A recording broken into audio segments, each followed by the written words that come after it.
It's time to feel the rage. Welcome to Film Rage, where we talk movies in theater, streaming, and classic films as well, although a whole lot in theater this week. Directors and actors beware, as you cannot hide from the rage. My name is Bryce, and I'm part of the Film Rage crew, which also includes Jim. Hello, Jim. Hey, Bryce. And also we have Murray, who, just like Baby, no one puts Merman in a corner. Hey there, Merman. Yo. So with the introductions out of the way, let's rage on. No one puts Merman / Baby in the corner. Thanks to all who've been supporting us. If you love our independent podcast, please support us and join the growing Film Rage community by joining our membership at buymeacoffee.com/filmrageyyc. All members get special episodes and content only for members, and all members that sign up will get a limited edition Film Rage merch item. If you cannot commit to a membership, you can still buy us a movie rental and dare us to see a terrible film that hopefully makes us rage. Because if it's good, it'll just make Bryce rage. Thanks to all our listeners from all over the world, with special thanks to our largest listening country again, USA. USA. USA. Okay, that's enough of that.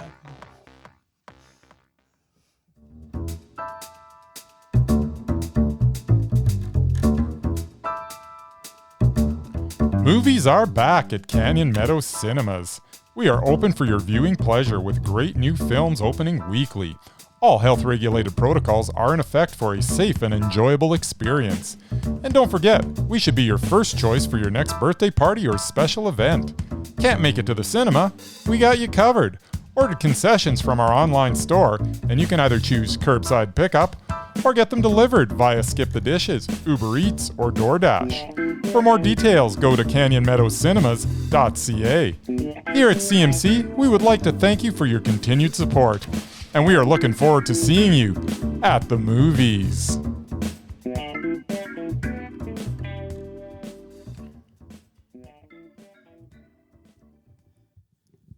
Can it be, Jim? We're not dancing today, Murray. No streaming. There'll be no dancing today. So sad. It's the same thing that Kevin Bacon thought. Why are we not dancing? Well, they must have passed a law. Must have passed a law. But this is even better. Ton of movies. We get to rock out with our theater out. That's right. And seeing the biggest movie of 2021, we're going to be talking about... Was it? Yeah. It's pushed over $1 billion. Has it? Yep. $1 billion. $1 billion. And only 500 million COVID cases. Exactly. Which Yeah. were all spread because of that movie. Because of that movie. Holy crap. I'm just glad we were on the lower section. Yeah. What did we see, Bryce? We saw Spider-Man No Way Home. No way. Way home.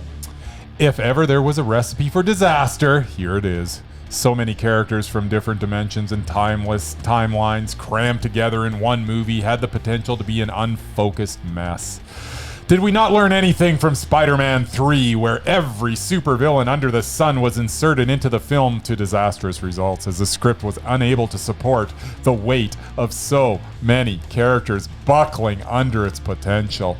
Yet, No Way Home manages to support not only the weight of a half dozen villains, but does it in a way that gives everyone the focus they deserve. I was shocked at how well director John Watts was able to weave together the fabric of so many dimensions into a coherent story that not only made sense, but at times was actually touching. Enough time has passed since its release that I am sure that everyone knows we get multiple Spider-Man. By itself, the interaction between Tom Holland, Tobey Maguire, and Andrew Garfield is worth the price of admission. These three together on screen was fun in its purest form. It also reminded me how much I like Tobey Maguire. I also loved the growing up that took place in Holland's Peter Parker, as he's not the same person as he was at the beginning of the film. Still, for all of the fun that was had, the movie suffered from its runtime, with the first half unnecessarily repeating itself and dragging. I also did not really get why the Ned character has such a crucial role in this. The comic relief sidekick did not need to be featured as much as he was. Still, this was a lot of fun, with great actors such as Alfred Molina and Willem Dafoe acting greatly, and some super enjoyable enjoyable comic book action made Spider-Man No Way Home. Man! Nice. Mur, what'd you think of? Already. No way. No Home? Way home. Well, No way, homie. it took Sony 8 live-action film to get here. Just eight. Just 8. But they finally produced the ultimate Spider-Man film. It's super About Spider-Man. great power and even greater responsibility. Yes. I did steal that line. Yeah. It's been stolen a lot of times. No Way Home is the Christmas gift that takes on 20 years of Spidey's cinematic history and perfects it. The thing I remember most about it, it delivered the biggest whoops, cheers, and sobs heard in the movie theater I can remember in a long time. That it did. I have never heard that many people like gasp over like the I latest. don't know. There was a lot of that in Ghostbusters too. I was gasping a lot. Yeah, but this was like over revelations that they didn't know, which they should have known if they watched the trailers. But Yeah. yeah, well, Peter Parker, all of them shine. The film's greatest success is reasserting one of the best rogues galleries of villains ever. Where Spider-Man 3 failed, this film delivered. No good villain stays dead forever. Apparently not. No Way Home reasserts Spider-Man's ultimate foe, Green Goblin, in devastating style. This movie rewards devoted moviegoers and pleases fans. It was a super web-slinging Mondo. Alrighty. I liked it. I'm glad. I'm glad we're all liking it so far. You liked it too. So And you guys were not looking forward to it. I I heard for weeks how you guys had Yeah, I was dreading it. starts. Yeah, I mean the movie started with a whole crap show, like it did with the Avengers. Like Spider-Man is bad and we hate him now. I'm like, what the fuck is that? And did they just run out of ideas and they're just like, hey, remember when we did that with the Avengers? We should do that again because it worked so good the last time. Exactly. It's their fault. It's terrible. I started thinking, proven formula. I haven't read a comic book in a while, so I was kind of wondering, are all comic books based on this premise? Are they? I don't know. Possible. Someone answer that for me, because I'm like, I don't get it. I hated it when the Avengers did it, and it made no sense then, and then it didn't make any sense with this one. Like, are they that tired of writing that they can't figure out a better way to introduce the story of the multiverse than we hate Spider-Man now? It was just it started off annoying me right from the very beginning, and I was just like, ugh, not this again. For the first part of the movie, as Bryce had already said, it was just as annoying as the commercials made it out to be. Oh, Spider-Man's a killer, blah, blah, blah. And then the whole thing of him battling Doctor Strange and how they opened the multiverse was also dumb, I have to say. I enjoyed that. I know, you gave it a Mondo. Then it turns to a new adventure of Harry Potter, Hermione, and Ron when 3 children team up to battle adult male villains. That made a lot of sense too. Had lots of nostalgia, which I'm sure a lot of people enjoyed, which I think most people are enjoying this movie because of the nostalgia, not because the movie was great. I don't want to spoil anything. Oh yeah, whatever. Let's just spoil things. I loved when we got the Menage a Twatter Man. Yeah, it doesn't work at all, but nice. It a little bit. Menage a Twatter Man? Stupid. Twatter Man. No. Yeah, no. Spider twat? Okay, Move on. just stop. Is it a spider twat? Just No. whatever you're gonna say. You know, next. where you get three. Yeah, You get 3 leave Spideys. This behind You and get say 3. what you were gonna say next. You get 3 Spideys for the price of 1. It's a Menage a No, stop. spider twat. Yeah, okay. Move on. I don't know. I kind of like that. That was your point. I liked it when they came out.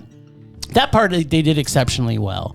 Also, the way they brought the villains into the story, as mentioned, the whole Doctor Strange was exactly as I expected it was going to be. It was stupid and annoying. Although it was good to see Benny back in action. I think that's like the 4th time we have seen him this year. Eggs Benedict Cumberballs. It's always great to see him. There was so much nostalgic in this film that had this movie just nostalgitized. I don't know what else to call it. Yeah, it wasn't as terrible as I was expecting it to be. But the most important thing was that we got to see the best Spider-Man of all times, Tobey Maguire. Tobey Maguire. Exactly. At least you got that right. Yes, exactly.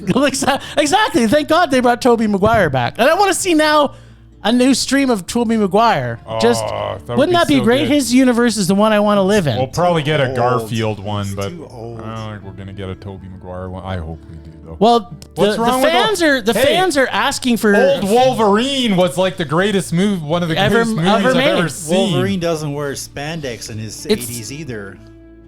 And he lived for like 200 years because, that was his power. Didn't you see Into the Spider-Verse where the cartoon was great? Cartoon, yeah. And it had like That the was older Mondo. Spider-Man with the beer belly and the whole deal. Yeah. It's fine. Spider-Ham.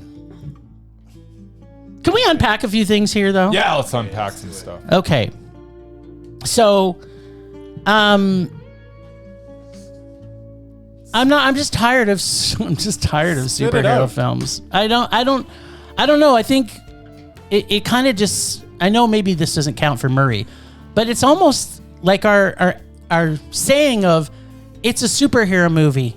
It's a meh. Yeah. It's just really what they are becoming. I'm so tired of them. Having said that, I will say that I enjoyed this one. I did. More than a lot. I've enjoyed a superhero movie in probably a couple of years, other than some of the anti-heroes. Well, we liked Shang-Chi a lot too, except they kind of ruined it at the end. Yeah, the end. This one, the end was the best part. Yeah. It was like if they could take Shang-Chi and meet it up. Yeah. What's with Hong's character? I don't even get what his character is. He's just bouncing in and out of doors, meeting up with people now. Like, is he like? You mean Wong? Wong, sorry. Why did I say Hong? I'm thinking Wong. And I said Hong, sorry. Wong. Yeah, what's the deal with his character? Well, he was the new Sorcerer Supreme after they killed right. What's her So name? you never saw her bouncing around in doors. She went to different because there's 4. No, she was just sitting there waiting around for people to come and visit her. She also traveled to the other sanctums. Did too. she? Yeah, I don't. I just saw her waiting around on top of buildings, pushing people out of their bodies. I don't know. She was better at it, but yeah. Whatever. Apparently, well, she's better at everything than everybody. True. It's true. But I just don't get it. What's his character for? I don't know. Comic relief? I don't know.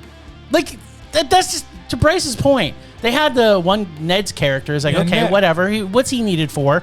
You kind of know why MJ's there because it's a love MJ, interest. I get, yeah, but I don't I don't get Ned. If you're and gonna it's- have it as comic relief, that's fine. But He wasn't making him an integral part of this, where he's actually doing things. I don't know. Well, again, Like, what is he, a wizard now? I mounted it to Harry Potter, Hermione, and He's Ron. just a schmo. He's the Ron in He's the a relationship. schmo, and now he's like can open up portals, and Portholes? He's the guy in the chair. That's what he Portals. says. His character says, "I'm the Well, guy in they're the kind of chair. holes. Yeah. I'm the guy in the chair." I predict this though. We will see Andrew Garfield 3 now because I think we the universe is Yeah. asking for it. They say everybody else has 3. Now Andrew Garfield needs his 3. I would like to see another Mary Well, Jane I think too. they set up 3 so well at the end of 2, and then I really was looking forward to it. Because it's Andrew Garfield. He's a god. He's becoming a god. He's a spider god. He's a menage a trois Just stop spider. with the menage a trois stuff. thing. It doesn't work. So you gave it a man. Okay. I gave it a meh. Yeah, That's 2 mehs. 2 mehs and a Mondo. Mondo.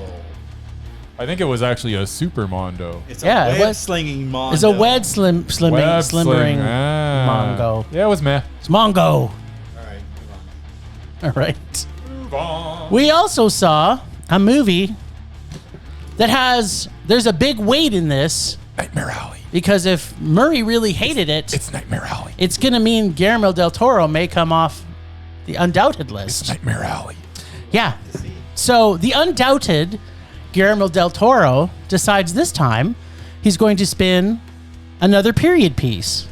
Yes. But this time, it's a grifter's mystical carny adventure. Yes. As usual, it is visually brilliant. Always. And the acting is incredible. Oh. I have to admit, though, it was too long at 2.5 hours. The story, although interesting enough, was a little draggy. Oh, I like the journey. So, I know, but you like draggy. No one is surprised by this. It was so draggy, in fact, that I actually took a nap in the middle of the movie. You did not. I absolutely did. How could you take a It nap? finished at 1 a.m. because it was boring at parts. I heard disease. Yes, and Murray did too. There was I did both too, of us. yeah. We did actually nap off. That's crazy. I liked the story, but I did find it overly dry. And as happens sometimes, I didn't find that the characters were very likable. So it made it hard to stay interested in the story, which they were trying to spin. And they did not really like any of the characters. The ending was predictable. I mean, you knew a mile away what was going to happen. But when it was brilliant. happening, I could not help but laugh out loud through the final 8 minutes So good. as Tim Blake Nelson takes us home. I love Tim Blake Nelson. The end of this was brilliant. Oh, so brilliant. I liked a lot of this movie. I didn't like the fact that it was draggy. I hate to say this, but I hope his next film is Mondo, because I'm sorry, I'm giving this a meh. But What? I'm putting a precedence on it. What? When I get to watch the whole movie again, I will re-rate it. So it will come up again. I don't know what you were watching. It was so not mad. It was, the first part was too draggy, and it was too long. No. The end part, I really loved. It was so well paced. No, it was overly draggy. Huh. It was a meh. All right. My turn. But I can come back and when I see it again for the parts that I fell asleep in. in. To revisit that. All right. Nightmare Alley reminds me of a story about two frogs. Picture a bog surrounded by evergreen trees swaying back and forth in the breeze. It is a sunny day and the trees cast a shadow See, onto I'm the already bog, falling asleep. This where, is where there are various water lilies and orchids. There are also some cranberries thriving in the sun. Although there is a breeze down at water level, it is perfectly still, as not even a ripple can be seen in this calm and tranquil setting. If you listen closely, you can hear a beaver gnawing on a tree as he gathers supplies to build a dam. There is also a raccoon rummaging in the forest in search for his lunch. All of this is being witnessed by a pair of frogs sitting on a lily pad. They seem to be taking in the beauty around them, when one of the frogs leans over to the other and says, "Can you believe it's only Wednesday?" That story sums up my feelings about Nightmare Alley. In short, Nightmare Alley was expertly paced, acted, and directed.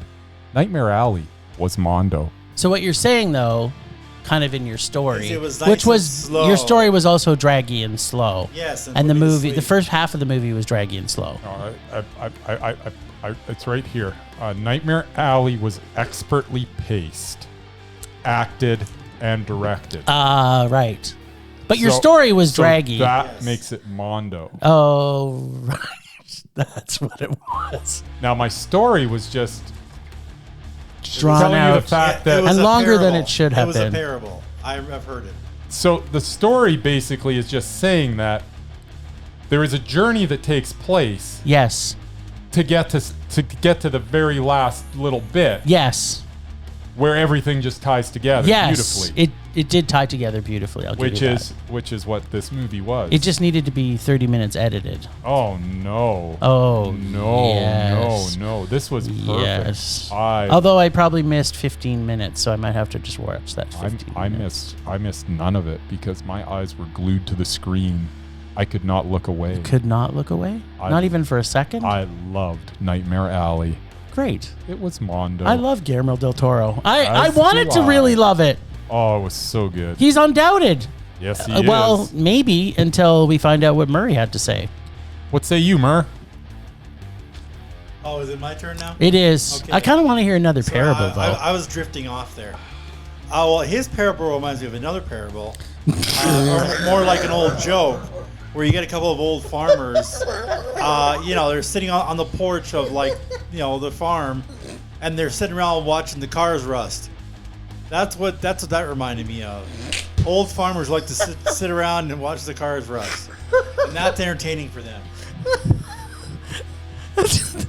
Murray's parable reminds me of a parable. Well, it's true. Yeah, well, Nightmare Alley is a visual masterpiece. Yes. Yes. The cast was phenomenal. Yes. Yes. Performances all around. Yes. Even Bradley Cooper gives a fine performance. Doesn't he though? And I don't really like him. And he sells every minute as his character is consumed by his pride. Unfortunately, What? the film's biggest problem No problem. is its extremely bloated runtime. Yes. The second act focuses on romantic subplots without any believability that Oh, the character's what? actually falling in love. Huh? And as Jim pointed out, none of the characters are likable. None of I them. didn't like any Not of them. one of them. Not a one. I wanted them all Exactly. All to die. I wanted them all to die. I wanted Yes. I wanted Al Capone or whoever was the gangster back then to come to the carnival and just lay waste to everybody with machine guns. I didn't want that. Then I would have enjoyed it. I will spare you guys a rage because it was not a rage. All right. It was definitely a meh. Okay. And I do not feel the need to watch it a second time to miss the 15 minutes or whatever that I did miss. So that's that is the second straight 2 Mez and a Mondo. Yes. I guess so. But the reverse this time. Yeah. What is happening? You're just a meh machine over I'm there. a man machine. Well, that may be about to change. I'm not going to guarantee it, but there is a possibility that might change. I understand that Murray has not seen this next movie. I have not. So it's going to be tough for him I to was- talk about it, yeah, I although was So dealing I'm with going to say stuff. that you're up then, Jim. I'm up. We saw Licorice Pizza, Yes, we did. which is a period piece Yes, it is. from 1973. Yeah. Yes. Your favorite. And yeah, so P.T. Anderson makes a modern day Harold and Maude. Well, maybe. Not quite. Is that where the 18-year-old dates like But an it- 80-year-old? Yes. Oh. But it's a 25-year-old woman falling for a 15-year-old boy. No matter what year it takes place in, it is still always pretty creepy. Yes. Not in 73. Who is this movie? Oh, yeah, I guess in 1973 it's okay. It's not like the expression, oh, what movie was that we saw that? And it was just like, Heck, if we were in the 30s, we got 25-year-olds marrying, 12-year-olds. yeah, And it was- exactly. it was- Well, in it's some like, countries, it actually happens more often than it There should. you go. So who is in this movie? Well, perhaps who we should ask is who isn't in this movie? It's just like a Wes Anderson film. PT has everyone but the kitchen sink in it. Every character is amazing and mesmerizingly over the top at times. To explain this film in one sentence, I would have to say, as manic as a teenage boy addicted to money, an older woman, and apparently hand jobs, this seems at times like random acts strung together with a single thread of two characters' relationships with crazy happenings and unusual coincidental occurrences that made me laugh constantly through this entire film. At no time did I know what was going to happen next, which Right? always excites me. Okay, well, the ending was predictable. But by the time we get there, we're so invested in these amazingly spun characters, it doesn't matter. You're already invested. Well, maybe a little about the awkward pedophilia subplot. Yeah. And no one shoots up close shots like PT does. And the facial acting of some of these amazing actors goes beyond anything you'll see in up close shots. I loved this unusual period piece, quirky comedy, drama, love story. The only flaw was maybe, and I'm saying maybe, it could have been under 2 hours. No. Otherwise, it's pretty engulfing and eventually is Mondo. Nice. Wow. Licorice Pizza takes. You're so delicious. It really is. Takes place in the San Fernando Valley in 1973. And as per usual, Paul Thomas Anderson immerses the audience in the time. His attention to detail is unmatched, and it is almost magical how he takes a time and place, and as a spectator, you feel as though you are right there with the characters on the screen. At its heart, this is a film about finding yourself, and in doing so, perhaps finding your soulmate. This marks the screen debut of Philip Seymour Hoffman's son, Cooper Hoffman. I know! As Gary Valentine, and it seems as though the apple has not fallen too far from the tree Not as far at Hoffman shines as a cocky, industrious, yet likable teenager. Also making their screen debut is Alana Haim as Alana Kane. What? That was a Alana stretch. Haim Is as Alana Kane. Whose chemistry with Hoffman is as if these two had been acting together for years. And yet, this is the first kick of the can for both of them. They've never been in a movie, either of them, How before. the hell did they? I It's don't like, know. how does Is P.T. Anderson a it's like- god? I guess he's been. You know I what? guess she's in a band that I don't know. He's known her for a while. I don't and know, but they're. He's like, you need to be in this movie. And she said, all right. And And then they did. here we go. There is a lot of high drama here, perfectly combined with humor and a sweet, unconventional love story. The film also includes some fantastic cameo performances Oh god, yeah. from Sean Penn and Bradley Cooper, who are both absolutely Bradley Cooper. brilliant as they both make the most of their limited screen time. The way the movie paces itself as we fluidly move through the two main characters' lives is flawless. I especially like the journey we took with Alana as she tries to find her place in the world through various jobs and volunteer work, and by the end of the film, she is a more complete person. A love story about a 25-year-old girl and a 15-year-old boy should not have worked as well as it did here, and yet with Anderson's careful direction and brilliance, he delivers a tender, sweet little movie wrapped in nostalgia and atmosphere. Its name is Licorice Pizza, and it is Mondo. And it's also delicious. It's so good. I just love But didn't you? this movie. I know it's not okay. So, but interestingly enough, the reason Yes. I brought up Wes Anderson in this in my Yes. talk, if you go back to Rushmore, not like Jason Schwartzman, anything like his character. Those characters but are very. There's it's- a yeah. Yeah, there's a similarity to the plot I in I similar actually ways. almost put that in my review. Yeah, I'm like, it's why, so- why am I going off on this tangent? But it's true. like you feel it because they're both, even though they're annoying characters, they're likable They're characters. so likable. And that's Yeah. the same thing with Schwartzman. How Wes Anderson and P.T. Anderson? Maybe it's the same guy. Wait a minute. How they are both able to create this coming of age film Yeah, they're, 25 years apart. I don't know. it's crazy, but yeah, no. This is making some top lists of everybody. Yeah. And and it should. It should. It's so good. so good. so just to recap where we're at. Yes, Guillermo del Toro is still undoubted, yes, he is. and P.T. Anderson is also undoubted. Absolutely, love this movie. Let's go to the next film, which I think is going to perhaps have some separation of church and state Oh, here. for God's sake! All right, The King's Man, The King's Man. which is officially the movie that I was least looking forward to, probably of the last 5 or 10 years, and it lived up to it. Nice. 10 years. He doesn't like Crap. Yeah, this director. the I second do one not was- like crap. The It second is one was out like true. 5 years ago. he doesn't like Matthew Vaughn. I do not at like all. crap. So, The King's Man is a directionless mess of a movie in which, unlike its predecessors, takes itself seriously at times as it makes some hefty political stands on colonialism and the sacrifices of war, and then it punches you in the face with the goofiness that you would expect from this series of films. The Rasputin scenes are mildly entertaining, and that is the height of this cinematic crap fest.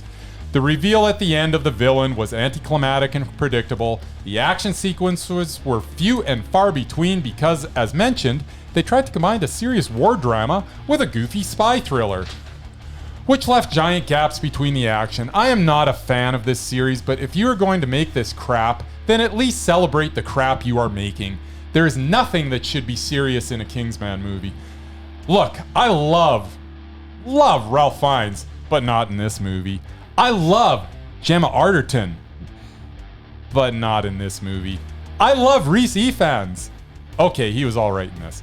I love Tom Hollander, but not in this movie. I love Jimon Hunsu, Yeah. but not in this movie. Is he still mesmerizing? I think he is. This film was 2 hours of inconsistent, directionless rage. Nice. This was awful. Murray, what did you think of The King's Man? Man? Keep in mind that we saw this one after we saw The Matrix. So, Yeah, exactly. to me, that was an improvement. Yeah, so it helps if you know your World War I history before going into this film. It does. Not No, that it's it exactly historically accurate. 'cause Nothing it's not. It's not. Rasputin, Archduke Ferdinand, King George, Nicholas, the Tsar of Russia, Lenin, U.S. President Woodrow Wilson. They're all in here. Yes. This film is loaded with action, though way more serious than the last two films. Still, I actually thought it had a good story, and it was a high man for me. Nice. Well, we all know my complete and undying love for Matthew Vaughn. Apparently, my love of period pieces only applies to war and spy epics. In my opinion, we've already heard Bryce's. Again, Matthew Vaughn is the master of hand-to-hand combat, and he can turn any uptight frou-frou British actor into a motherfucking ass-kicking motherfucker. Jamal Hosu, I don't know how to pronounce his name, Ralph Fiennes, and Gemma Arterton pick up the reins of the origins of the King's Man, in my opinion, with exceptional awesomeness.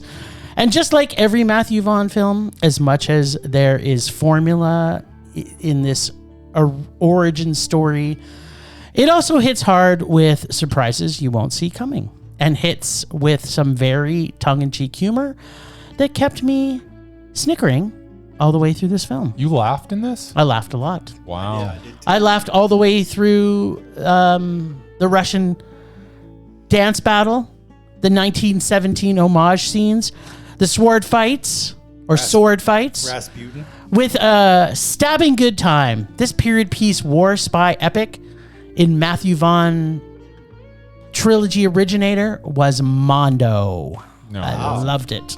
No. I loved the Ram.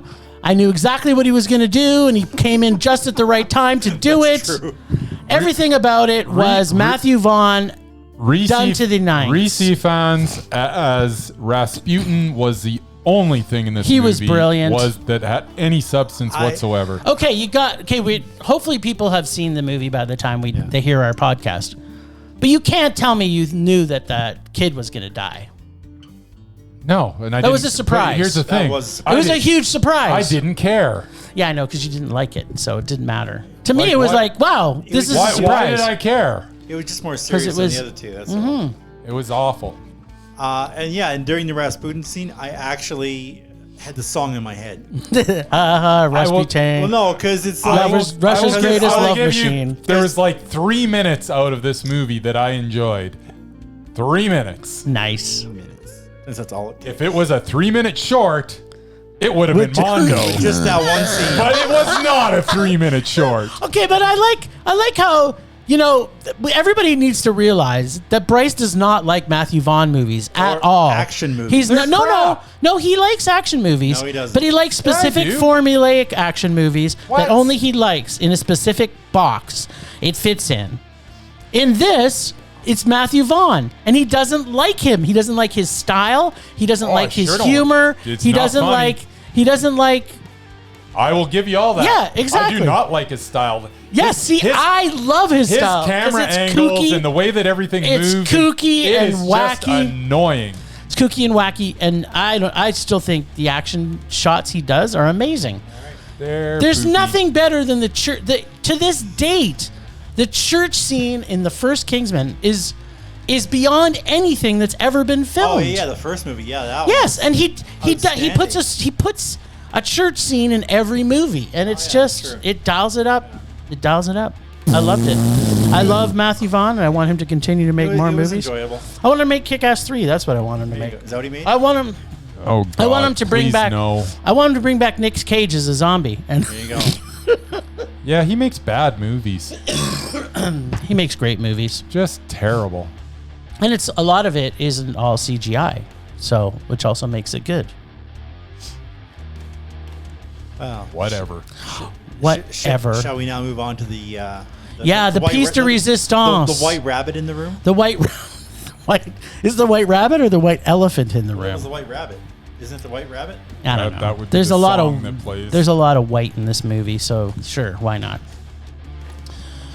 We also got to see Lana Wachowski's brilliant epic fourth film, Matrix Resurrections.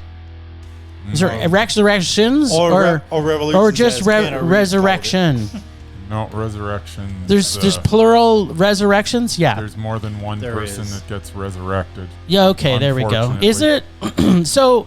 Dallas, Roseanne, Newhart. What do all these things have in common? Unnecessary remakes? No, actually, they didn't. I don't know. I didn't see the new Dallas, I did. but It was they're good. all TV shows that actually had a whole season that was actually a dream. It was a dream. Yeah, right. So now I guess people forgot that was a thing that people do in movies. So they decided they were going to do this for the Matrix, I guess. Huh. Yeah.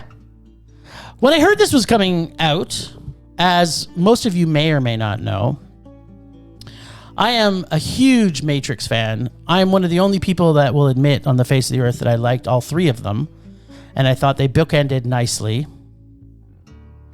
But when I saw that this was coming out, right away, the commercials looked terrible. But after seeing, I was expecting the worst when I saw the trailers. But seeing Keanu on screen, and my heart was just melting. Almost worth it. Yeah. I was back in Lana's hands. Well, until Keanu was on screen for like 5 minutes. And then I realized this was not going to be bad. It's not John Wick 4. It was going to be completely awful. This was basically the retelling of the first three films, filled with nostalgia again, and repeat after repeat after repeat. And every single thing bad that happened in the trilogy happened in this movie. And then throw in everything awful about the second train to Busan, aka Peninsula.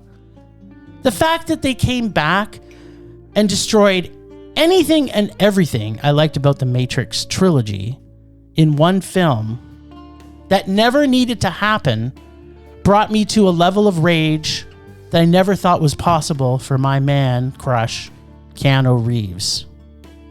I've never said this before, and surprised I'm saying this now, but Keanu, you are no longer starting with an 11 at every movie you're in. From now on, you're only starting with a 10. And this sequel to The Matrix, 20 years in the making, for me, is the biggest rage of this year. I literally hated every single second of film in this entire movie. Neo and his stupid Force-like powers, the idiocy of Jada Pinkett Smith's character is nothing like her character was developed in the first three. Yeah, this was the worst film I've seen this year. It was, unsurprisingly, a rage. All right, then. The Matrix Resurrections was 148 minutes of boredom. Lots of noise and silly action that means nothing. Watching Keanu Reeves waving his hands and stopping bullets for much of the runtime was an exercise in tedium. Plastic performances in a plastic movie. Reeves gives his patented monotone performance with the charisma of a paperclip. I actually think that you would probably enjoy this more had you not seen the first three films. Because, it's just the first three films put into this movie. But I would imagine you would still find this experience rather dull. Having seen the first films, I would call this experience more frustrating than anything else. I could go on, but to be honest, there's very little to say other than this. The Matrix Resurrections was a rage. Nice. I'm glad our hatred of film has brought us back together again. What say you, Mur? Yeah. I don't say this very often. Yes. It's about my man Keanu Reeves. No, about Oh wait, he's gonna say I completely agree with everything Bryce says. about whatever Bryce just said.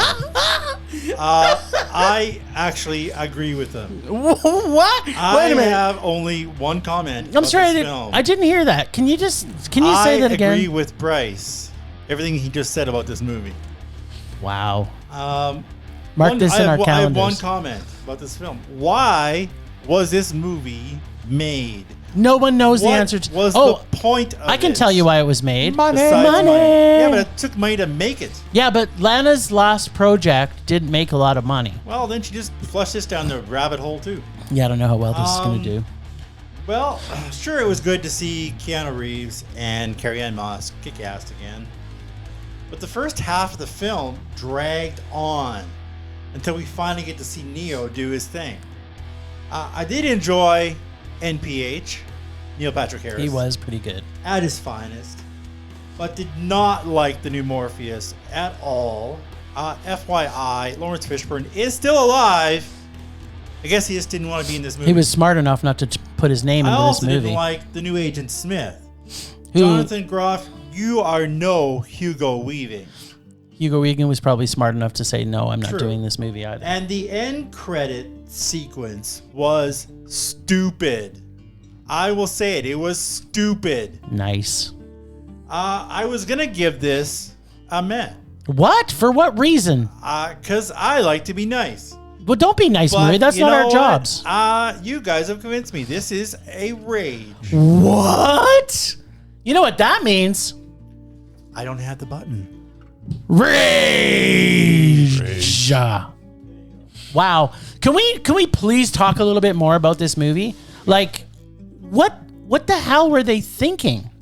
I don't know. Like, and you know what? The funniest thing is you read some of the chatter on movie reviews, and they're like, "Oh, it's got such a deeper." There's no deep meaning here. No, there isn't. This is just bad, lazy writing. Recycling the same garbage. And I'm a big fan of the Wachowskis, like big fan. Well, it's only one of them now. So. I know. That's So right. apparently they didn't have accountability. Like Sense8, when they put that series out, I know that was her big project, and she comes back with this. Like, my God, what the hell? Yeah. And why did Keanu? No, I guess he kind of takes projects. I mean, Yeah, he but wasn't that. he has things on the He did go. replicants. Yeah, been in but some he, crap, he, man. he has like has. he has John Wick 4 on the, Yeah, but John Wick on the movies are books. fantastic. Yeah, but what he didn't need to work in this. He didn't need to do this movie. He did Bill and Ted, which was pretty meh. Yeah, the last one was definitely.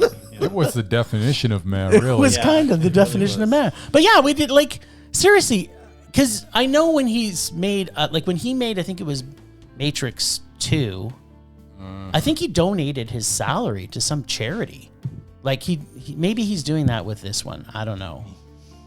But Keanu, just say no to drugs. Say no. Say no to drugs. No more Matrix. Temperature rising. Vision blurring. Rage taking over. I think we just heard your rage, but continue. Yeah. My rage this week is just a spillover.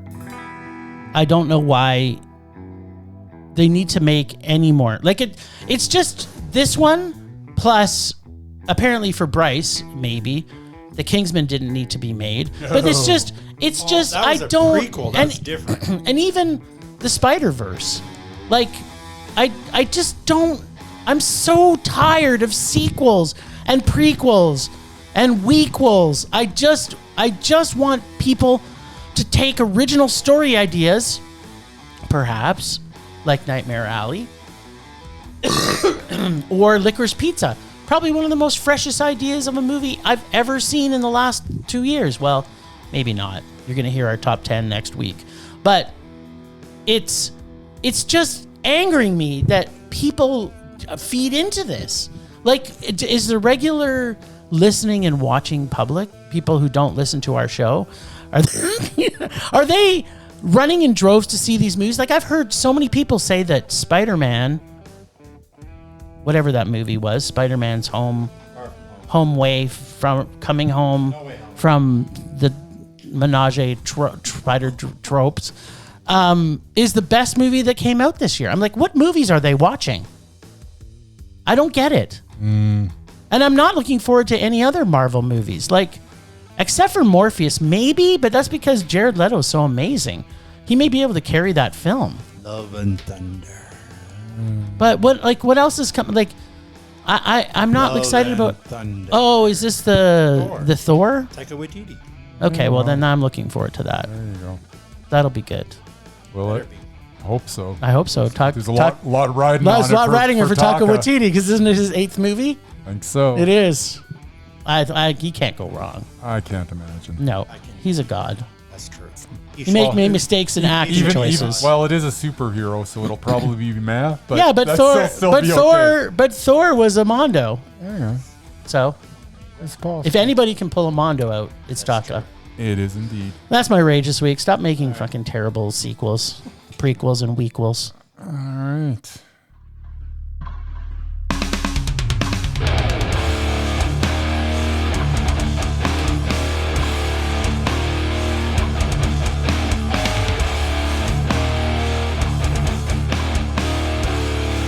All right, well, my rage is it's a pretty good companion to your rage. I love companions. They are the same but different. I've got a little more statistics backing me. Oh, nice. I just have emotions that always backs me.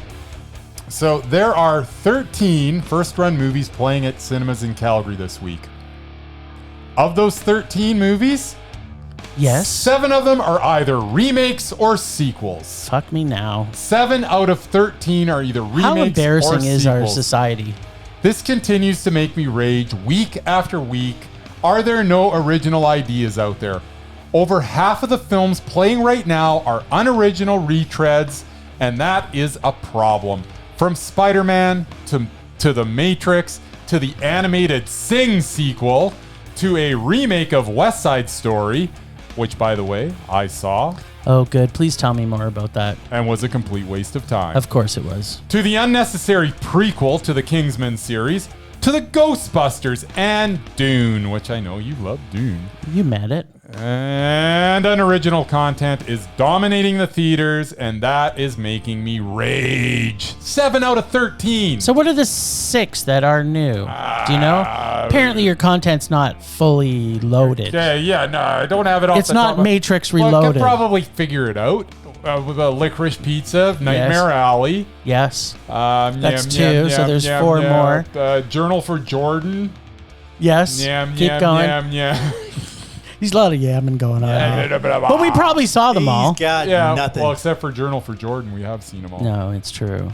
Yeah, Anyways, you know what? but Like, yeah, 7 out of 13. man. but okay. So we see a lot of festivals shows, and how many times have you seen like? Okay, we gone through Cuff this year. We went through Cuff Docs this year, which I know docs are different. It's not really fair to compare it to regular releases. We saw SIFT this year. How many great original shows did we get to see out of these You know festivals? what the best part about those festivals was? What? We didn't get one remake. No, We didn't get one sequel. No, or nothing that was. No, that's what I'm saying. So to your point, or just piling on your point, Yes. is they are happening. There's a lot of great films being made, and there's So a lot of many great creative films. content. But apparently, We're being apparently, force-fed garbage. the regular Joe and Jill on the street are just wanting to go see. Are they, though? Well, okay. I guess how they many keep people? on buying How many tickets, people so- I've heard talk about the fact that Spider-Man, No Way, Menage a Trois Home is their favorite movie of this year. Are people saying that? Yes, they are. Like, I've heard it more than once. I'm just like, wow. Wow. Just wow. Yeah. Wow. I'm Anyways, done. Yeah. Squeeze the juice out the left of my less nut. 7 out of 13. Hail Satan. Over half. It's terrible. You've seen them all. Rage subsiding. Pulse slowing. Anger fading. Well, I guess it's up to me to finish this sucker off.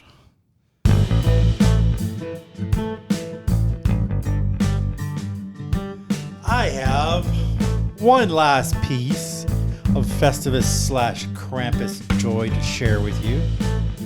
In Yum, the yum. form of a movie I saw recently, 2017's The Snowman. Yes, I like the Snowman. I hate the I happened to Snowman. see it was on TV. I'm like, oh, you know what? It's Nice. got people liking it. Let's check it out. Yep. It's poopy. It's Boasting delicious. a cast of Michael Fassbender, Rebecca Ferguson, Toby Jones, Great cast. J.K. Simmons, and even Val Kilmer. How could you go wrong? Val Kilmer. And yet This they film do. should have been better.